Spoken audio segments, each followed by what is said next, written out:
Bonjour à tout le monde, enchantée d'être aujourd'hui avec nos invités pour une table ronde sur le sujet du sport santé, mieux vaut prévenir que guérir. Donc voilà, c'est la table ronde qui ouvre la journée dédiée au sport et au sport connecté lors de la mêlée numérique. Donc enchantée à toutes. Juste pour expliquer le contexte, donc voilà, tous les ans, la commission sport connecté de la mêlée organise une journée dédiée au sport et lors de la mêlée numérique, pardon. Et aujourd'hui, c'était important pour nous de faire un gros focus sur le rôle du sport dans la santé à travers un panel de différents sujets et grâce à des experts qui vont pouvoir vous apporter leur expertise. Et puis aussi, plus tard, il y aura une autre table ronde sur comment lancer son projet dans le sport et comment le faire grandir. Et ensuite, autour de midi, il y aura la finale du challenge innovation Toulouse Terre de Rugby Coupe du Monde 2023, qui est un appel à projet innovant créé par plusieurs organisateurs de la Coupe du Monde de rugby à Toulouse. Et donc, on aura la finale un petit peu plus tard dans la journée, et puis la remise des prix. Et enfin, on terminera la journée par une table ronde autour de la thématique de l'e-sport. Voilà, donc sans plus tarder, je vais donc passer la parole à mes 5 invités de ce matin. Voilà, d'abord je vais vous les présenter et ensuite, du coup, je leur laisserai la parole. Donc tout d'abord, nous avons avec nous aujourd'hui Françoise Viguier, qui est chef de projet prévention à Harmonie Mutuelle, voilà, sur la région Grand Sud. Voilà. Jennifer Diran, qui est chef de projet chargé de mission RSE aux mines. Le docteur Dominique Ornus-Dragne, qui est médecin anesthésiste réanimatrice, ancienne médecin fédérale de la Fédération française d'escrime et surtout qui a créé un programme qui s'appelle Riposte, qui propose des cours d'escrime adaptés aux femmes qui souffrent de cancer du sein et qui est un programme qui a été dupliqué dans plus de 95 villes en France et à l'étranger. Nous avons aussi le docteur Anna Senard, qui est médecin attaché au CHU Toulouse dans le service de pharmacologie et aussi, j'ose espérer que c'est un service, à la MPD, qui est l'agence... Voilà, donc notre spécialiste antidopage de l'Occitanie, c'est elle, et bien sûr de toute la partie prévention. Voilà, et puis aussi pour la petite histoire, l'Institut de pharmacologie est le bâtiment juste à côté, mais vraiment le bâtiment voisin du Quai des Savoirs. Donc je suis doublement contente de pouvoir inviter les voisins aujourd'hui. Voilà. Et nous avons aussi Mélanie Latouche, qui est responsable communication et partenariat chez Caliceo. Voilà, qui est un centre de remise en forme et de balnéothérapie avec plein de soins proposés donc, aux particuliers et aussi aux sportifs professionnels, puisque Mélanie s'occupe également des relations avec les clubs sportifs professionnels et l'accueil des athlètes professionnels pour leur séance de remise en forme avant et après match. Voilà. Écoutez, c'est parfait. On va pouvoir commencer cette table ronde. Est-ce que pour commencer, chacune, vous pourriez nous présenter un petit peu plus en détail votre parcours et aussi pourquoi c'est important aujourd'hui pour vous de parler de prévention? Je débute donc, je crois que je suis la première. Donc, je travaille à Harmonie Mutuelle, je suis au service prévention maintenant depuis 4 ans. On accompagne donc nos adhérents et nos entreprises dans toute l'approche préventive pour les risques professionnels ainsi que pour toutes les sensibilisations aux déterminants de santé. nous essayons de faire en sorte qu'il y ait une acculturation un petit peu plus importante que celle qu'il y a aujourd'hui sur ce champ-là, qui est quand même assez laissé de côté malgré tout. Et on sait que la prévention, si on agit en amont, c'est toujours plus bénéfique. La question, c'était aussi de savoir, vaut mieux prévenir que guérir. Et je crois qu'en étant dans un service prévention, ça représente bien le métier que je fais aujourd'hui. Merci. Mieux vaut prévenir que guérir. Ça me rappelle autre chose que ton alimentation sur ta première médecine, n'est-ce pas? Alors, voilà comment je fais un petit peu le lien par rapport à ma mission de chargée de projet RSE aux mines de Toulouse. Le sport, l'alimentation, c'est deux sujets qui sont extrêmement liés et pourtant des milieux qui peuvent être très éloignés l'un de l'autre. Aux mines de Toulouse, on a la chance que ce ne soit pas le cas, parce que, à cause de notre directrice, grâce à notre directrice qui est très très engagée sur les sujets du sport, que ce soit sur place ou en dehors par ses propres engagements associatifs.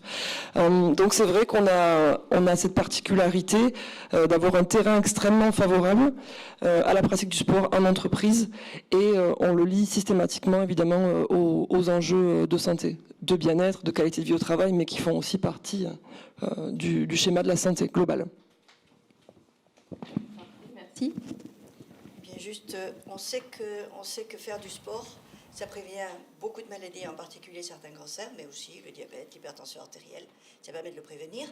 Après, une fois que la maladie est là, eh bien, on sait qu'en particulier en cas de cancer, ça diminue les récidives. Donc, je ne vois pas comment on ne peut pas conseiller aux patients qui ont un cancer de faire du sport. Voilà. Ce qui m'a amené là, eh bien, les deux passions de ma vie, l'art des armes et l'art de la médecine, les deux passions de mon enfance. Et donc, avec mon chirurgien, j'ai la chance de m'être toujours très bien entendu avec mes chirurgiens. Avec un de mes chirurgiens, nous avons commencé à adapter l'escrime avec un maître d'armes, bien sûr.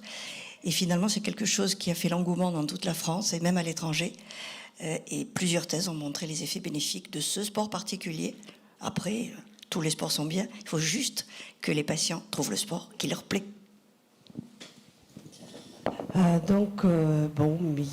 Je suis à l'antenne médicale de prévention du dopage et conduite dopante dans le service de pharmacologie clinique qui se trouve juste à côté.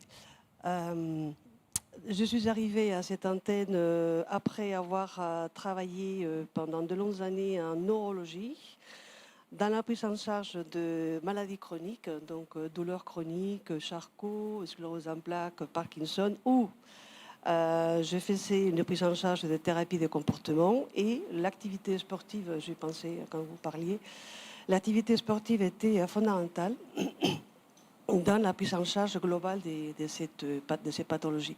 Donc de là, je me suis transférée au sport dans la prise de substances et les risques de cette prise de substances, et l'antenne médicale de prévention du dopage qui est un terme qui actuellement peut-être n'est pas très adapté puisque dopage n'existe plus. C'est quelque chose qu'on n'en parle plus. Et donc, ça serait à approfondir pourquoi il ne faut pas parler, il ne faut pas prononcer le mot dopage.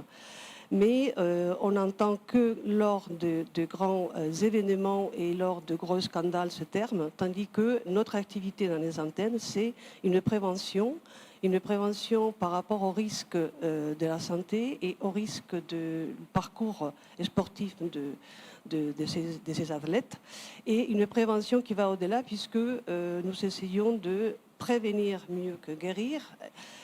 Donc une prise de conscience des conséquences de médicaments, qu'est-ce que c'est un médicament, et les conséquences qu'il peut avoir après dans le parcours sportif. Voilà, donc je suis à l'antenne depuis l'année 2007.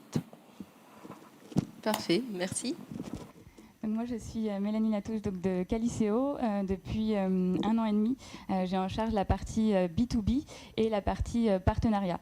Donc on est partenaire notamment de nombreux clubs de sport dans le rugby, le handball, le volley, avec les sportifs de haut niveau donc, qui viennent faire leur remise en forme chez nous, aussi bien pour la récupération que la préparation. Pour moi, le sport, effectivement, est un acteur majeur dans ma vie aussi bien dans le travail que sur le côté personnel, puisque notamment, je suis en pleine préparation marathon. Donc voilà, pour moi, la balnéothérapie va aussi m'aider dans la récupération et dans la préparation, justement, pour le sport. Ok, impeccable. Donc, vous pouvez voir qu'on a un panel de speakers aujourd'hui et d'intervenantes qui ont des expertises qui sont complémentaires. Le but aussi, c'était d'inviter des personnes qui soient experts dans le sport santé, mais peut-être dans des domaines dont on entend un petit peu moins parler, entre guillemets, peut-être un petit peu moins que les coachs, même si j'adore les coachs sportifs. Mais voilà, pour moi, c'était important d'avoir vos expertises aujourd'hui ici.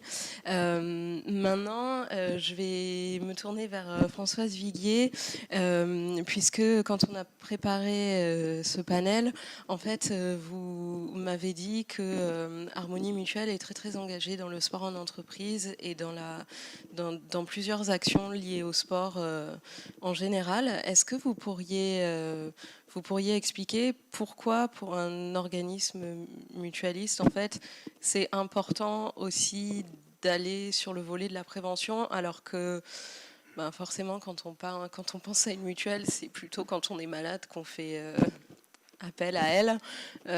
Donc voilà, en quoi c'est important pour un organisme mutualiste d'aller travailler aussi en amont? Alors effectivement, on est beaucoup plus connu sur la partie complémentaire santé et prévoyance. Donc là, on est carrément dans le curatif. L'événement est arrivé et il faut effectivement pouvoir rembourser les frais de santé et payer les arrêts de travail. Tout ceci a un coût relativement important, que ce soit pour l'assurance maladie, que ce soit pour les mutuelles, assurances ou institutions de prévoyance, mais aussi pour les entreprises. Les entreprises qui, du fait des arrêts de travail, de l'absentéisme, de la perte d'activité et de chiffre d'affaires, essayent de trouver des solutions.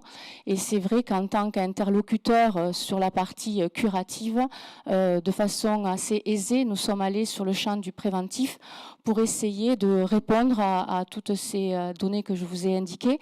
Et nous travaillons en partenariat avec différentes structures. Alors déjà pour promouvoir le sport, parce que le sport, c'est quelque chose qui est un peu dans notre ADN. On a des valeurs communes que nous partageons complètement. Et de ce fait, nous participons à des événements souvent en lien avec le running, que ce soit le semi-marathon de Paris, que ce soit la course de la diversité, que ce soit des écomarches ou des randonnées qui sont animées par nos élus. Nous essayons de fédérer tout le monde autour de cette partie préventive que nous essayons d'acculturer au fil de l'eau. Alors nous avons nos salariés eux-mêmes avec notre comité bien-être qui bénéficie de diverses actions sur le territoire. Nous avons nos adhérents portés par le service prévention et nos élus qui œuvrent régulièrement au travers de différents publics, que ce soit des publics de jeunes ou de seniors ou même d'actifs. Et au service prévention, nous essayons d'intervenir sur les entreprises qui souhaitent porter ce sujet au devant de la scène, parce qu'effectivement, ils ont bien compris que prévenir, c'était peut-être guérir. Non, il fallait mieux prévenir que guérir, pardon. Et que de ce fait, il fallait s'engager, parce que côté coût, ça représentait des sommes relativement importantes, et que même si l'investissement de départ pouvait être et semblait lourd, à l'arrivée, c'était quand même bénéfique pour tous. Voilà. Parfait.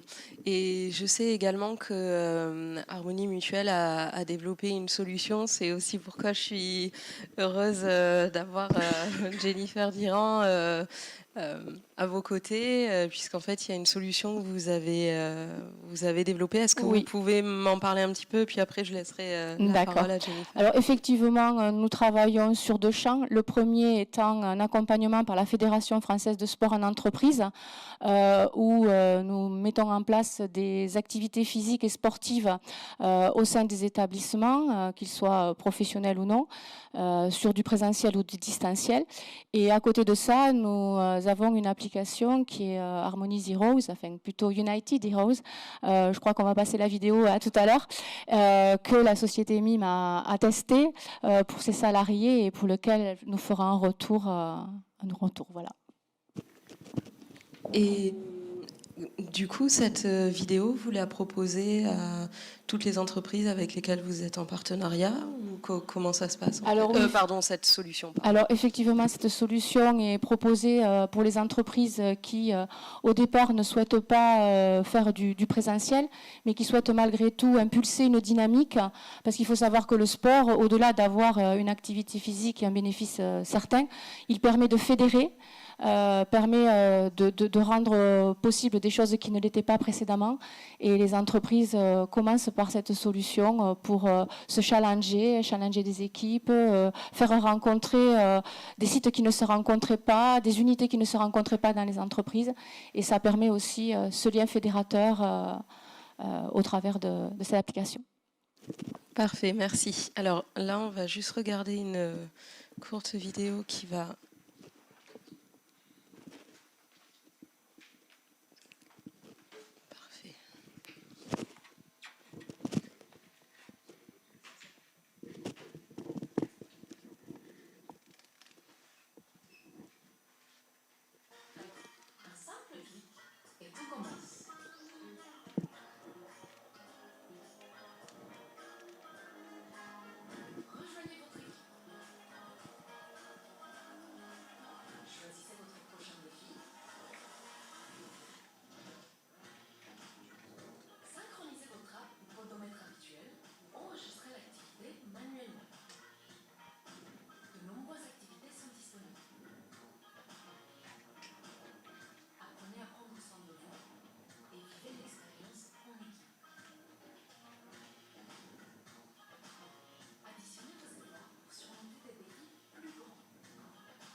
Parfait, merci beaucoup.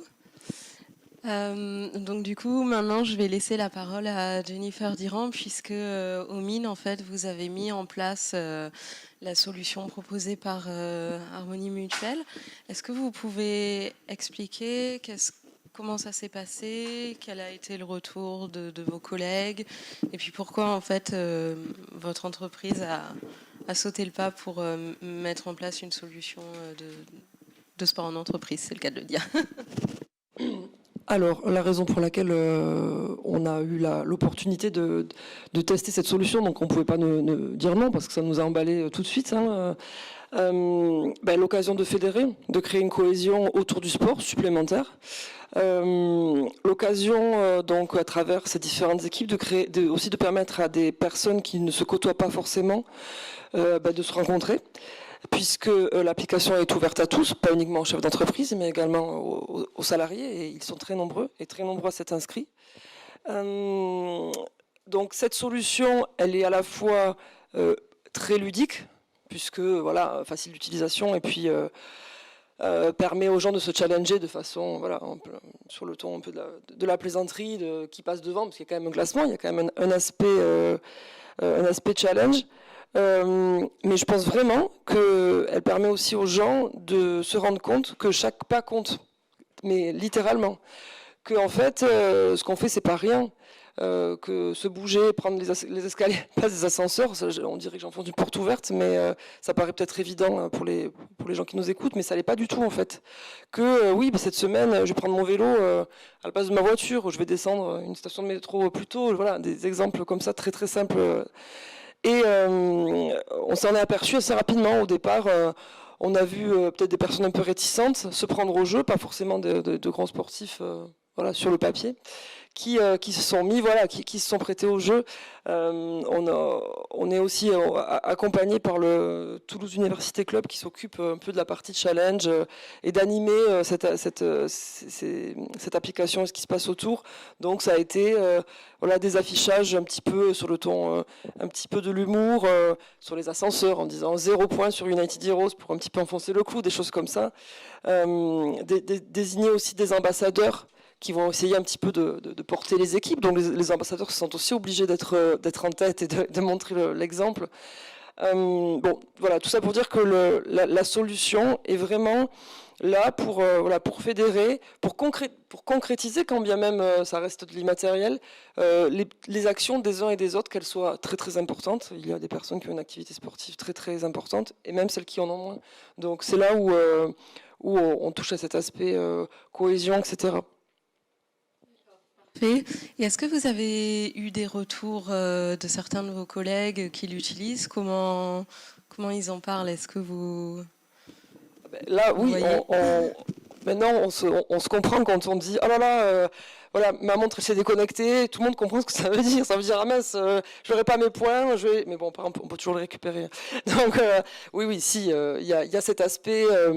voilà, ludique, plaisanterie, un peu cabotinage autour. On voit aussi les collègues qui sont, vous savez, très très mauvais perdants, qui aiment pas, ou mauvais gagnants. Ça existe aussi, hein, qui sont devant mais qui font quand même, voilà, qui enfoncent le clou un peu. Donc oui, c'est plutôt sur ce ton-là. Parfait. Et mon autre question aussi, c'est est-ce que plus largement, au sein du MIN, du coup, vous avez une politique qui est liée au sport en général, et est-ce que cette initiative s'inscrit dans une volonté un petit peu plus large de l'entreprise ? Vous travaillez à la RSE, donc... Donc oui, effectivement, dans le champ de la RSE, on a une attention très particulière à la qualité de vie au travail, évidemment, et entre autres, parce qu'il y a d'autres choses, le sport et le bien-être ont une place très très importante dans cet axe. En fait, il y a plusieurs choses. On va pouvoir, grâce au sport, réaliser des projets, par exemple, solidaires. Donc par l'organisation de courses pour récolter des fonds. On a beaucoup d'associations dont on est partenaire ou mécène. Donc par exemple, ça va être l'association Toi à moi qui récolte des fonds pour le relogement des sans domicile fixe, pour laquelle on va organiser une course annuelle. Ça s'est rentré, on va dire, dans l'agenda, c'est systématique. Tout le monde peut participer, même si on ne court pas. Vous voyez comment ça se passe, on fait un don, très bien. Donc c'est vrai que ça va nous permettre de réaliser des projets solidaires d'une part. La cohésion, le bien-être, même la performance en fait, c'est ça aussi qui va intéresser nos opérateurs, parce qu'on est un chef d'entreprise extrêmement occupé. Pourquoi j'irai me faire une heure de sport quand je peux aller travailler ? Travailler pour que les opérateurs se rendent compte que le sport peut les aider à être vraiment dans la performance au quotidien et développer des solutions, celle-ci en fait partie, qui leur permettent, qui favorisent le sport sur le lieu de travail. Donc, au MIN, en lieu vraiment sur place, on va avoir l'intervention de différents coachs qui sont voilà, hebdomadaires, donc cours de yoga, des coachs intervenants de notre partenaire, parce qu'on a plusieurs partenariats avec du Sporting Form, donc les salles de sport qui sont à Toulouse et à Blagnac, viennent également sur place donner des cours toutes les semaines. Pour cela, on a aussi créé un espace bien-être au sein des bureaux de coworking de la pépinière alimentaire. Donc une salle, vraiment un espace au niveau de ce pôle qui est dédié aux praticiens qui peuvent venir, parce qu'à côté des coachs sportifs, on va également retrouver des praticiens bien-être, kinésithérapeutes, réflexologues, hypnothérapeutes, nutritionnistes, qui viennent à la demande sur rendez-vous des uns et des autres. Cette salle de sport, en fait, c'est une salle de réunion modulable dans laquelle on va pouvoir installer des TRX, des vélos. Bien sûr, nous avons des vestiaires, nous avons des douches. Ça paraît anecdotique, mais ça compte aussi énormément pour avoir travaillé dans d'autres entreprises. C'est pas toujours évident d'avoir ne serait-ce que des douches, hein, sans parler de vestiaires. Donc voilà, il s'agit vraiment de favoriser la pratique et de la faire rentrer en fait, dans l'agenda des uns et des autres de façon d'en faire une récurrence. Parfait, merci beaucoup. Du coup, maintenant, je vais laisser la parole au docteur Ornus Drein. Effectivement, je suppose que quand vous avez entendu qu'au MIN, on met en place Tout un arsenal de thérapies complémentaires. Mais vous savez, pour continuer dans l'humour, il y a une thèse qui a montré que les médecins ne prescrivent pas suffisamment d'activité physique et moins le médecin est sportif, moins il la conseille. Parce que le matin, quand il se rase ou quand il se maquille, ça voudrait dire qu'il faut qu'il y aille. Et donc, comme ils ne veulent pas y aller, ils ne le conseillent même pas à leurs patients. Effectivement. Écoutez, juste avant de vous laisser la parole sur la solution riposte que vous avez fondée, je propose qu'on regarde une vidéo de présentation et puis après je vous laisserai expliquer comment vous l'avez mis en place.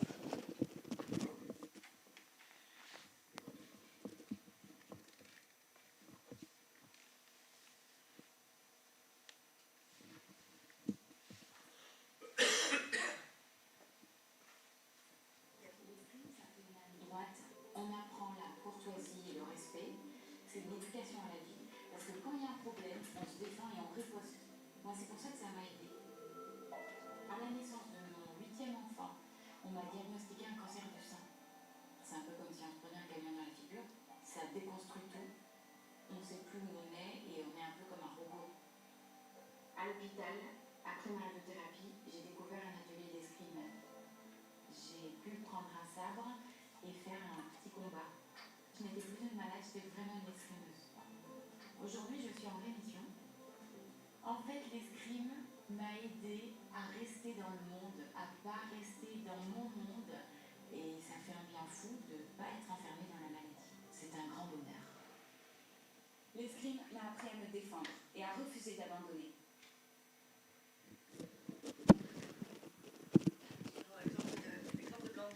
C'est vraiment extraordinaire. Vous savez, quand on discute au bloc opératoire, moi j'avais la chance d'avoir des chirurgiens très humanistes, des chirurgiens gynécologues, et toujours ils me disaient, mais bon sang, un cancer du sein, c'est quelque chose que personne ne peut oublier. Parce que tous les jours, il y a des dizaines de gestes qui rappellent qu'on a un cancer du sein. Des gestes qu'on faisait facilement et qu'on ne peut plus faire. C'est aller chercher les tasses dans le couloir, ouvrir les rideaux, fermer les fenêtres. Des conneries qu'on fait 10 fois par jour. Seulement ça, on ne peut plus le faire. On ne peut plus le faire sans ressentir qu'on ne peut plus le faire. Et puis, ça a changé très récemment, mais jusqu'à maintenant, un cancer du sein, il y avait une radiothérapie et c'est tatoué sur le corps. C'est dire que c'est vraiment le cancer le plus mal vécu chez la femme et c'est aussi un cancer qu'on ne peut pas oublier. Du tout. Alors, pourquoi l'escrime ? Eh bien, écoutez, la première, on a réfléchi en docteur, on s'est mis à plusieurs médecins avec un maître d'armes et un kinésithérapeute pour réfléchir. Et pour nous, c'était eh bien, la parade de quinte haute. Dommage, j'ai pas pris mon sabre. La parade de quinte haute, mais c'est quelque chose qui débloquait l'épaule. La position de garde, ça permettait d'ouvrir les épaules, c'était bien. Et ça, on l'a fait, on l'a évalué avec quelques patientes et on s'est rendu compte qu'effectivement, on agissait là-dessus. Et puis après, on s'est rendu compte que ça allait beaucoup plus loin. L'esprit de combat. Une femme qui a un cancer du sein, il faut qu'elle apprenne à se battre. Et puis l'élégance. C'est une riposteuse, une des premières qui a dit, mais moi je me regardais dans la glace, je me dégoûtais, maintenant je me sens élégante. Donc il y a énormément de choses auxquelles on n'avait pas vraiment pensé, mais heureusement comme on écoute nos patientes, eh bien on s'en est rendu compte, qui font que depuis 10 ans, cette solution riposte a essaimé partout en France et puis à l'étranger. Alors, quand même, il faut savoir qu'il y a quelques écueils de temps en temps. Le premier, c'est que notre sport est, pour tout le monde, un sport olympique. Vous êtes d'accord? L'escrime, vous envoyez une fois tous les 4 ans pour les médailles d'or, ok? Et entre-temps, que dalle. D'accord. On est tous d'accord. Voilà. Donc, personne ne connaît l'escrime, ou peu. Sauf à part nos champions olympiques. Et ça a été le premier écueil. Le deuxième écueil, bien sûr, on s'en est vite rendu compte, c'est que nos maîtres d'armes ne sont pas habitués à s'adresser à un public qui a un souci de santé. Alors, ça s'est très bien passé, on les forme, ça c'est impératif. Ils ne peuvent pas être maîtres d'armes solution riposte sans être formés auparavant et avoir des formations continues régulières. Sauf que quelquefois, il y a une riposteuse qui meurt. Et ça, il faut le gérer. Donc actuellement, nous avons mis en place une psychologue qui est là, tout le temps. Et je peux vous dire qu'il y a 15 jours, on a reçu toutes les deux un appel à 1h30 du matin. Et on a répondu, pour aider les maîtres d'armes. Parce que dans le sport santé, il y a sport, il y a santé. C'est un professionnel de la santé, un professionnel du sport qui se tiennent la main. C'est comme ça, le sport santé. Mais il ne faut pas oublier quand même que la charge mentale, elle est particulière et que c'est un public particulier.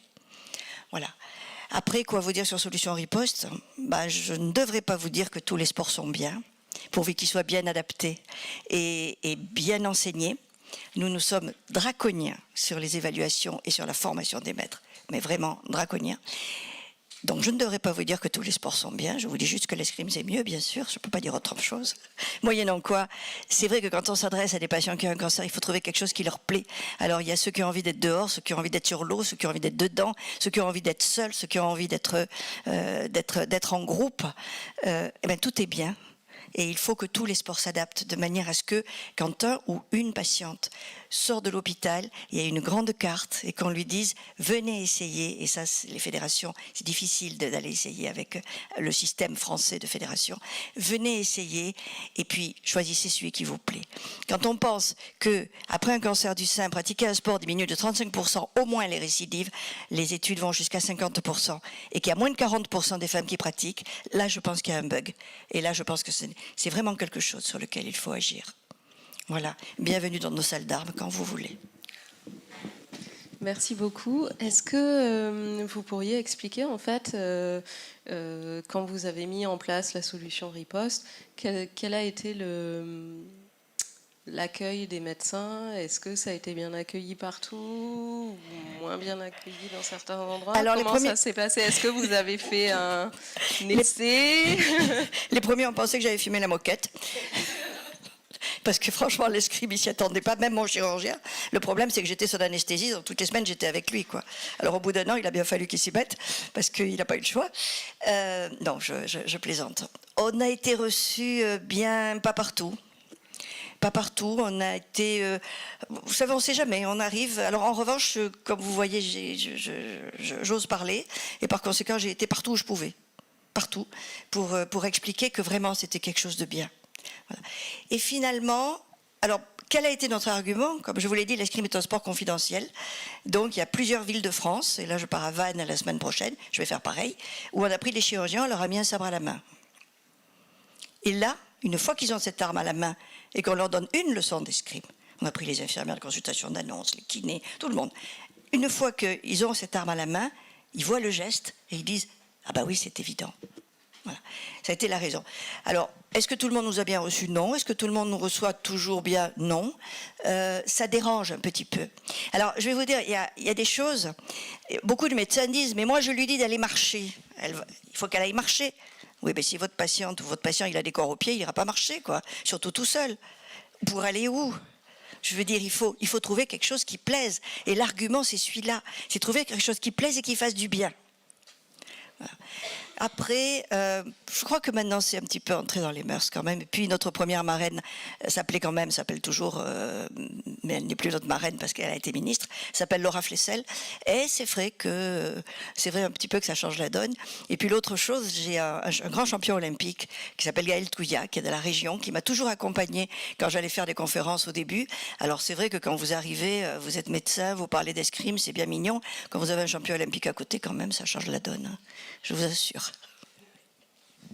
Merci. Et vous avez aussi dit tout à l'heure que du coup la solution Riposte maintenant est aussi utilisée et dupliquée à l'étranger. Comment ça s'est passé en fait? Est-ce qu'il y a des personnes à l'étranger qui ont vu ce que vous aviez mis en place? Oui, il y a des personnes qui sont venues vous chercher. Exactement. Il y a des personnes à l'étranger qui ont vu ce qu'on a fait, qui ont demandé à avoir leur maître d'armes formé. Là, nous avons des maîtres d'armes qui arrivent du Burkina Faso. Ils sont en train de le mettre en place au Burkina Faso. Alors, c'est vrai que l'escrime, c'est une grande famille. On est très confidentiel et par conséquent, c'est un défaut et une qualité. Et en fait, on a des maîtres d'armes suisses, canadiens, italiens, belges, luxembourgeois, qui sont venus se former à Toulouse. Et parce que c'est quand même une association toulousaine, il faut le dire ça.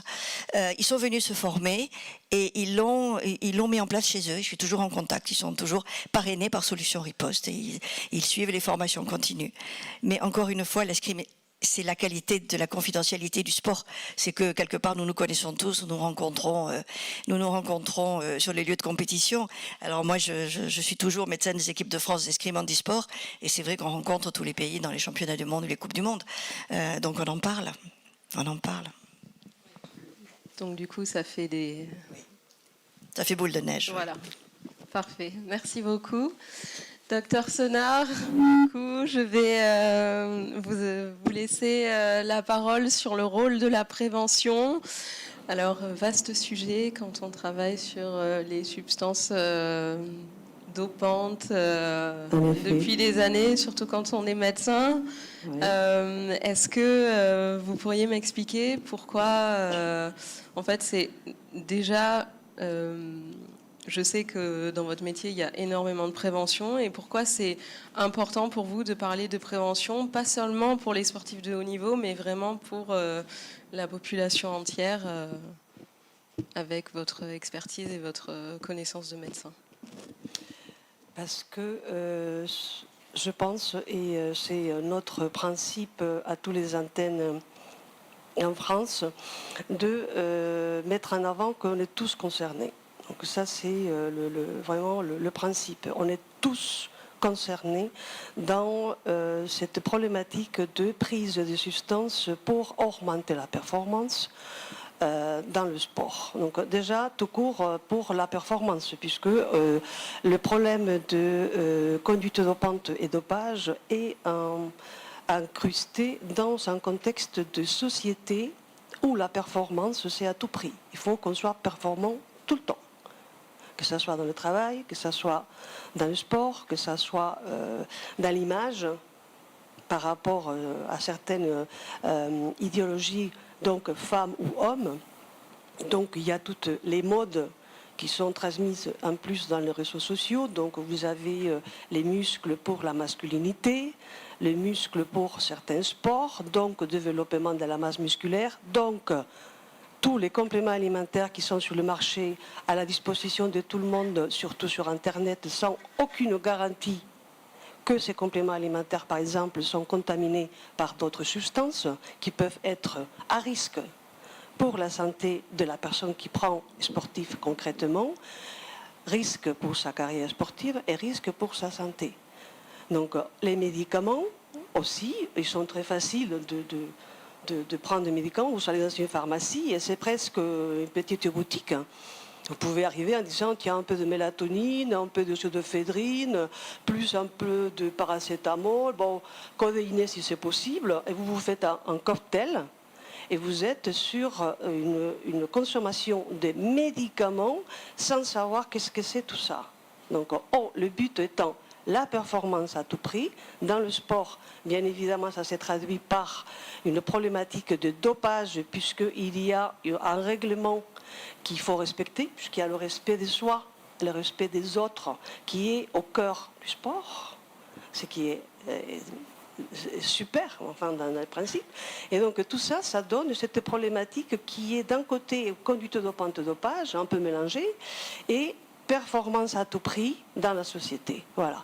Et donc nous avons été créés dans les années 2000 par la loi Buffet, parce que après le gros scandale de l'affaire Festina, que peut-être certains ici ont connu, c'est-à-dire le Tour de France, et qu'on retrouve dans le coffre d'une voiture à la frontière franco-belge de l'hormone de croissance, de l'érythropoïétine, de la testostérone, comme si c'était pour le traitement de l'équipe, ce qui était faux, bien sûr. Donc à partir de là, ils se sont posé la question, qu'est-ce que c'est tout ça? Et c'est à partir de cet instant qu'on s'est rendu compte qu'il fallait penser à la santé du sportif. Et les antennes, ils ont été créées dans les CHU pour la prise en charge de ces sportifs et pour essayer de voir avec eux pourquoi ils étaient tentés de prendre des substances, voir de quelle façon on pouvait les orienter vers un sport, activité sportive, compétition ou pas, haut niveau ou pas, amateur surtout. Donc orientation vers un sport sans substance. Voilà. Et s'il y avait les substances au milieu, qu'est-ce qu'on fait avec, quoi? Et de quelle façon on peut les orienter, la prise en charge et le parcours de soins s'il le faut. et le médecin du sport, bien évidemment, extrêmement important dans tout ça. Mais on s'est rendu compte à fur et à mesure, donc on a été créé dans les années 2000 comme ça, et au départ on était lutte contre les dopages, on avait discuté, mais on n'est pas du tout dans la lutte, on est dans la prévention, donc ça a été quelque chose qui s'est concrétisé dans les années, et la prévention aujourd'hui, c'est la prévention de, voyons, qu'est-ce que c'est un médicament, donc moi en plus je travaille en pharmacologie et en pharmacovigilance, je suis tout le temps par rapport aux effets indésirables associés à la prise des médicaments, vaccins inclus. Et donc, on le voit tout le temps. Et je me dis, mais enfin, il faudrait faire une prévention déjà à la base. Et pour nous, la prévention commence très tôt. Hein. Donc, c'est à l'école et c'est déjà avec les enfants. C'est dans la publicité qu'on voit à la télévision. Donc, un médicament, c'est pas un bonbon Haribo. Excusez-moi pour la marque, hein. C'est tellement connu. C'est pas du tout ça. On ne prend pas, allez tiens un paracétamol, allez tiens un complexe vitaminique parce que l'hiver arrive, il faut que tu prennes un complexe vitaminique pour être en forme. Mais pourquoi? Vous savez, la nourriture, l'alimentation qui est là, l'activité sportive qui est là, on est dans la santé. Et dans la santé, un sportif, que ce soit de niveau ou amateur, on ne prend pas des médicaments pour aller faire du sport, voyons. Alors il y a une contradiction terrible là-dedans. Donc la performance à tout prix mène à cet outil, donc c'est considéré comme un outil. Et ça peut être des substances non interdites hein, dans le sport, comme la caféine. Alors prendre la caféine, allez vas-y, prendre la caféine tout le temps. Alors la caféine, on peut la prendre bien sûr comme tout dans les doses qui sont respectées pour soi. Mais quand on sait que selon l'ANSES, la consommation de boissons dites énergisantes, dans lesquelles il y a beaucoup de caféine, au guarana qui est un concentré de caféine, commence en Europe à l'âge de 4 ans. Voilà. Là, vous commencez à comprendre de quoi on parle. Donc, on banalise la prise de substances comme celle-ci. Donc, un enfant de 4 ans, une boisson dite énergisante, ce n'est pas lui qui va l'acheter. Donc on a banalisé ça, de la même façon qu'on a banalisé, qu'on associe cette prise à du café, du chocolat, de barres énergétiques, puis 2 ou 3 litres de Coca-Cola par jour dans le sport. Alors la Société de médecine du sport déconseille fortement la prise de caféine à forte dose. Et voilà, et on rentre dans quelque chose qui est extrêmement compliqué, puisqu'il ne faut pas oublier qu'il y a 800 à 1000 morts par an sur le terrain de sport en France. Cause crise cardiaque. Voilà de quoi on parle. Mais ça, on n'en parle pas. Non, on parle d'autre chose. Mais ça. Donc, là, les actions des antennes, actuellement, on est dans une situation un peu compliquée, puisqu'il y a beaucoup de personnes qui font de la prévention, ils font n'importe quoi. Excusez-moi le terme, mais c'est ce que je pense, vraiment. La prévention, ce n'est pas dire, allez, ne prends pas ça, enfin, à mon avis. Ça ne se fait pas comme ça, c'est beaucoup plus compliqué que ça. Et donc, on essaye de travailler avec tous les acteurs. Et tous les acteurs, c'est les sportifs. Alors, les sportifs de niveau, voilà, vous avez compris, avec les 2 secondes de silence, je ne vais pas y rentrer, puisque c'est très compliqué, mais ils sont très bien suivis. Les sportifs amateurs, ils ne sont pas aussi bien suivis et ils ne connaissent pas beaucoup des problématiques par rapport au risque de la prise de médicaments et de substances. Hein. Donc, il faut former qui? Les médecins. Alors, vous pensez, mais oui, mais ça fait partie du parcours de l'enseignement universitaire. Eh mais non. Eh mais non. Donc, à Toulouse, oui, parce qu'en pharmacologie, en médecine du sport, avec M. Rivière, médecine du sport et sport santé d'ailleurs. Donc, à Toulouse, oui, on le fait depuis des années. Donc, ça fait partie du parcours en pharmacologie, donc en psychiatrie aussi, dans le parcours de médecin, kinésithérapeute, ostéopathie, sage-femme même, pour vous dire, infirmière. Voilà. Donc on essaye de voir tous les acteurs, pharmaciens bien évidemment, donc les pharmaciens ils sont très impliqués, on essaye de travailler avec eux, avec le ministère, on a fait avec CERSPharm les vidéos, d'ailleurs j'aurais pu vous les envoyer, les vidéos qui sont mises en place pour médicaments et sport attention, ou compléments alimentaires et sport attention. Donc voilà, et tous les acteurs sont là, les enseignants, les parents, mais tout le monde est concerné, les éducateurs, les coachs, tout le monde est concerné.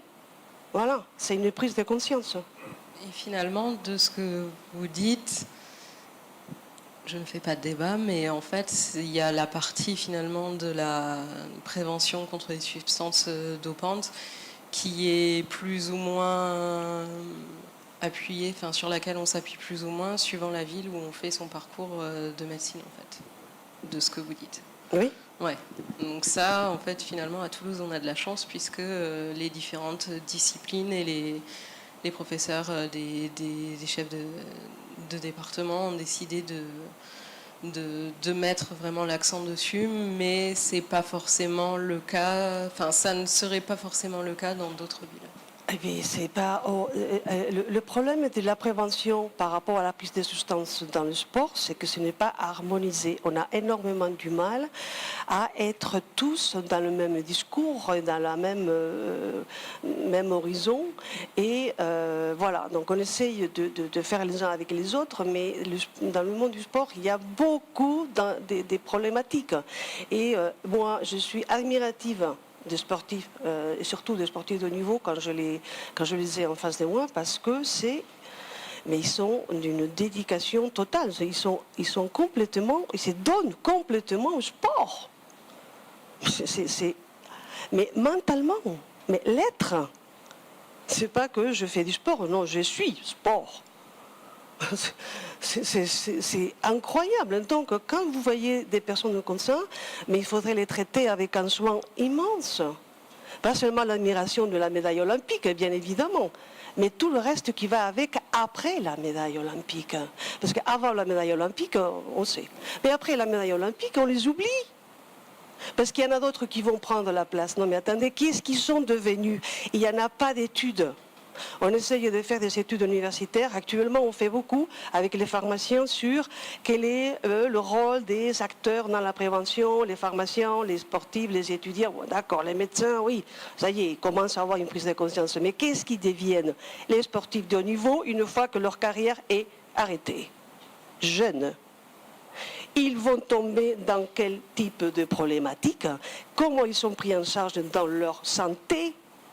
Ils nous ont donné des années de leur vie, qu'est-ce qu'on leur donne? Donc il y a énormément les intérêts de l'argent, les mésusages de médicaments, les détournements de médicaments, les faux médicaments qui sont pris dans les compléments alimentaires. Alors là, excusez-moi, mais les compléments alimentaires, est-ce que vous savez qu'il y a une norme européenne qui est sortie pour donner une certaine sécurité de compléments alimentaires. Donc on ne peut pas prendre un complément alimentaire parce que la publicité il nous a dit que ça va nous faire maigrir. Non, mais un complément alimentaire ne fait pas maigrir. Sauf si vous associez une activité sportive intense et un régime alimentaire et un suivi diététique. Voilà. Donc il y a beaucoup de choses à faire. Et peut-être plus que de la prévention, c'est peut-être directement de l'éducation en plus de... Eh bien, il faut commencer par là, c'est l'éducation primaire. Ouais. On peut faire l'éducation primaire en commençant par là, c'est-à-dire déjà on commence très tôt. Secondaire, quand on a déjà la problématique en face, donc dans le sport, quand on parle du dopage, on n'en parle plus là, excusez-moi, j'ai prononcé le terme. Il y a les Jeux olympiques, il ne faut pas l'oublier. Donc on n'en parle pas de dopage, Donc, excusez-moi, mais il y a une prévention par rapport aux sportifs qui sont là. On a les Jeux olympiques, ça devrait être l'occasion idéale pour parler de la prévention. Le sport, c'est merveilleux, c'est vraiment une activité où on développe énormément de valeurs. C'est très bon pour la santé, mais bien sûr, il faut le mettre tout le temps dans les publicités à la télévision, alors. Voilà. Et c'est cette démarche que j'aimerais mettre en avant dans la prévention. Et la prévention tertiaire, oui, nous on est là.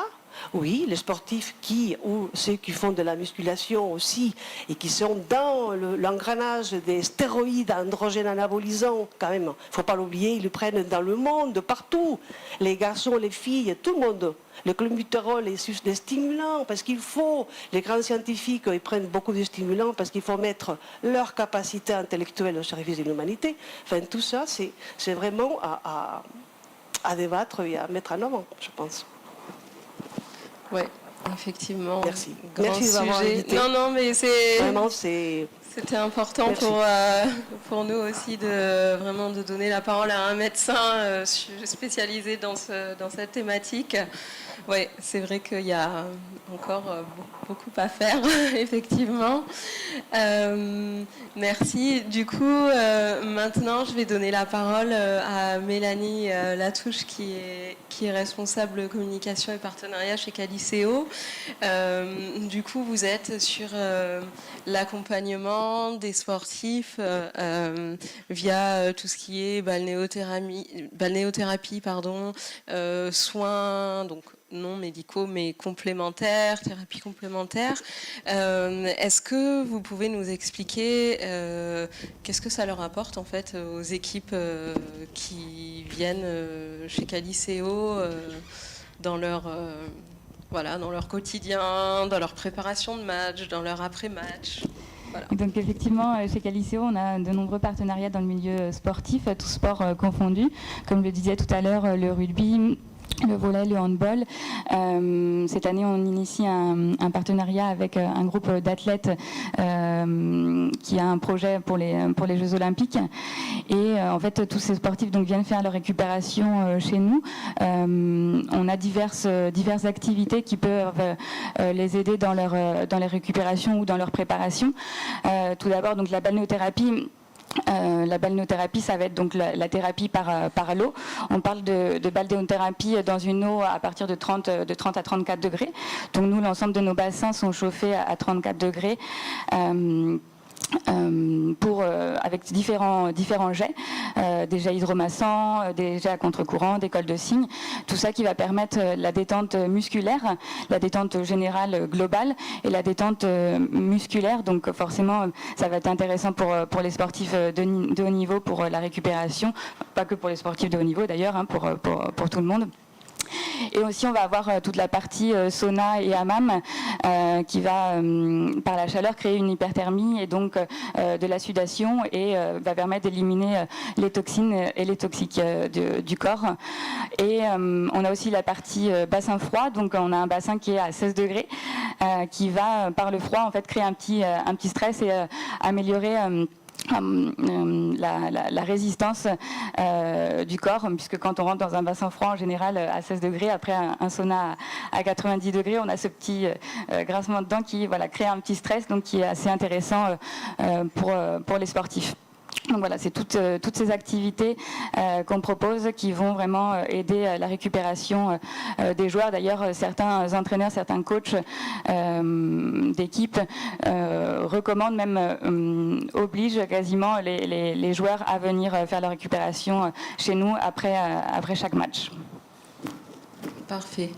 Et aussi, quand on a discuté,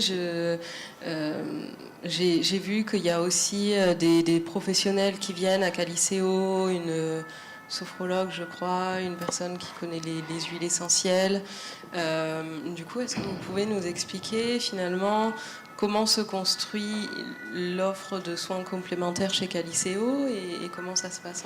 Le but de Caliceo, c'est vraiment de développer le sport santé, d'accompagner sur différentes thérapies naturelles.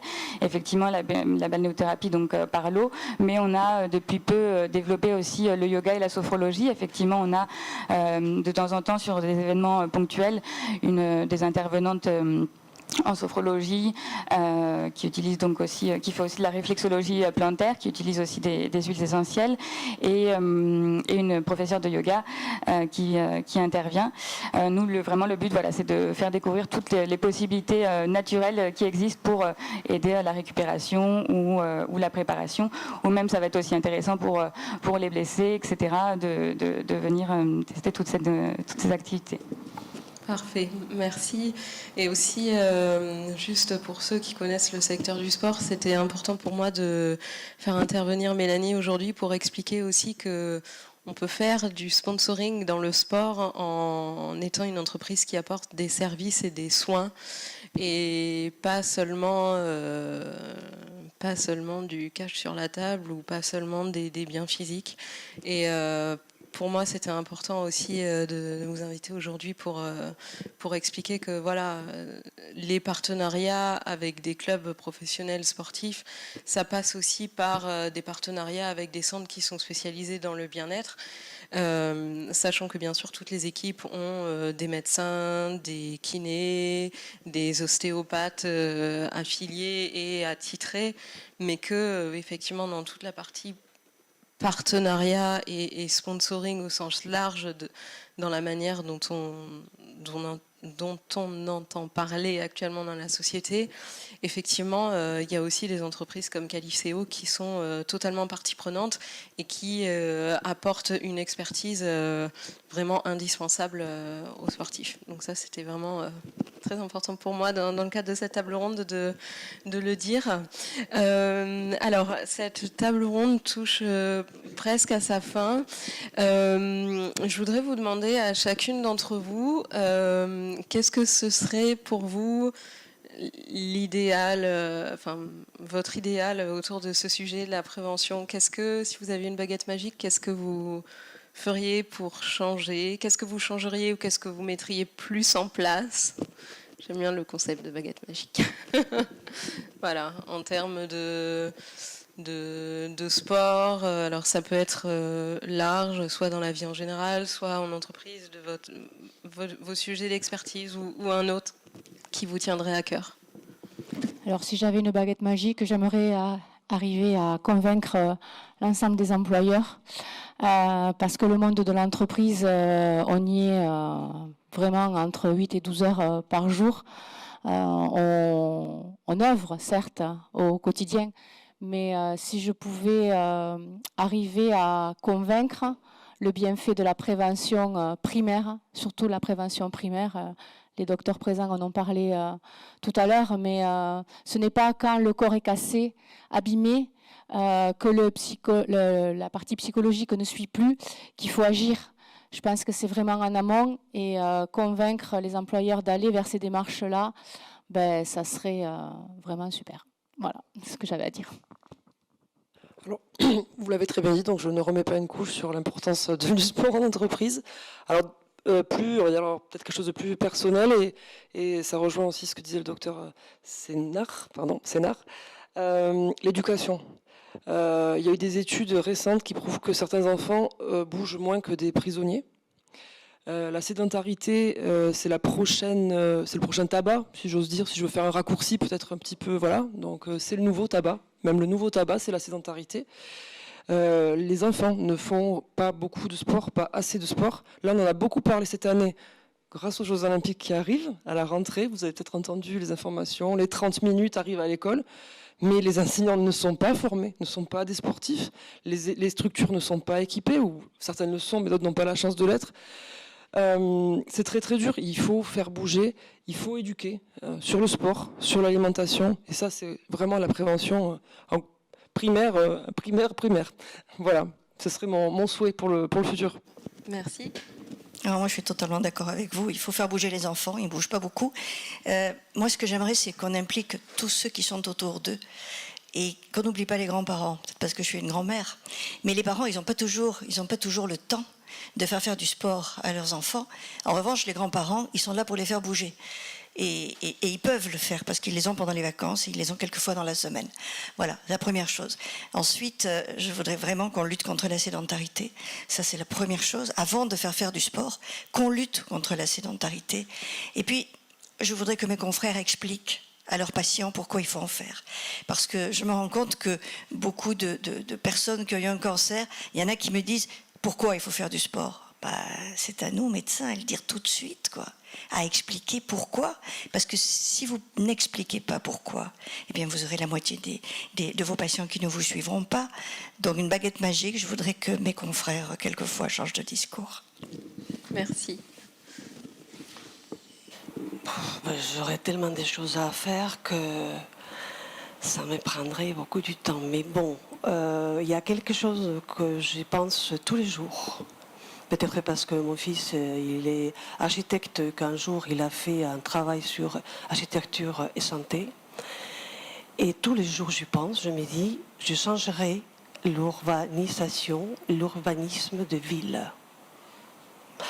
Quand je rentre dans un magasin, que je ne dirai pas le nom, et que je vois en face de moi que d'escalators, aucun accès à des marches, non, c'est pas possible.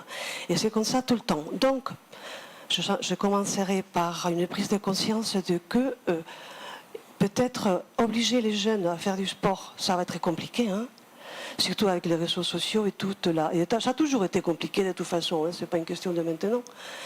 Mais peut-être nous obliger tous, parce qu'on n'a pas le choix tellement, on a un choix, mais on est plutôt orienté vers, mettre en avant que monter les marches, descendre, faire des petits parcours, aménager nos villes pour que notre santé soit prioritaire et qu'on prenne conscience que c'est ça la priorité. Et on est vraiment dans l'heure du temps, puisqu'on est dans tous les écologie, etc.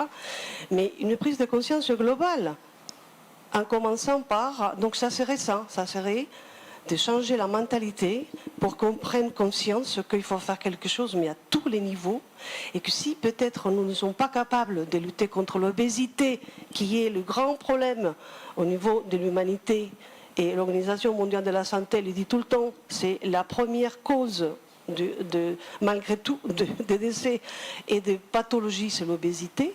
Donc, prendre conscience que l'activité sportive et le sport, c'est essentiel pour notre santé et que c'est comme on fait tous et de quelle façon on va tous y mettre dans un monde idéal.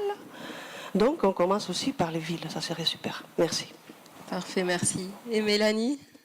Moi, pareil, pour rebondir sur l'éducation, je pense qu'effectivement, tout part de l'éducation. Il est important, effectivement, d'expliquer pourquoi et quelles sont les conséquences du sport. Moi, personnellement, faire du sport, en fait, ça améliore mes performances au travail également. Et l'un ne va pas sans l'autre. Et une semaine avec ou une semaine sans sport a des conséquences aussi sur mon travail et sur la performance commerciale. Donc, il y a plein de bienfaits. Il faut juste tester, effectivement. Mais on peut effectivement voir les résultats à tous les niveaux de vie. Parfait. Écoutez, sur ces notes positives, je vous remercie beaucoup d'être intervenu. Et puis, écoutez, je vous souhaite une bonne journée à toutes. Merci beaucoup.